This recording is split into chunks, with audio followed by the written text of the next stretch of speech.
হরে কৃষ্ণ, রাধে রাধে। এই সময় বৃন্দাবনে এসেছি আর এই জায়গায় আসবো না সেটা কি কখনো সম্ভব? আর এইটা আমার কাছে অনেক বড় একটা স্বপ্ন ছিল আমার, যে আমি বৃন্দাবনে গেলে এখানে অবশ্যই আমি যাব। তো সেই স্বপ্নটা যে আমার এত সুন্দরভাবে সত্যি হবে সেটা আমি কখনোই ভাবিনি। দেখতে পাচ্ছ এখন আমি কোথায় আছি বলো তো? এখন আমি আছি কুঞ্জকেলি আশ্রমের সামনে, প্রেমানন্দজি মহারাজের আশ্রমের সামনে আমি দাঁড়িয়ে আছি। আর এক্ষুনি প্রেমানন্দজি মহারাজের পথযাত্রা শুরু হবে। প্রেমানন্দজি মহারাজ এক্ষুনি আসবেন। আর কত মানুষের ভিড় দেখতে পাচ্ছ, এখানে প্রচুর প্রচুর মানুষ।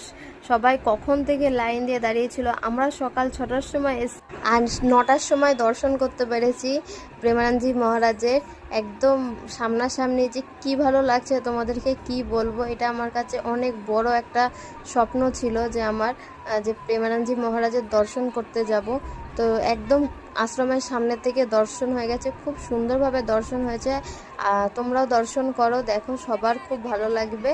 পুরো ভিডিওটা দেখো, দর্শন করো মহারাজজিকে, আর অবশ্যই রাধে রাধে কমেন্টে লিখে দিয়ে যেও।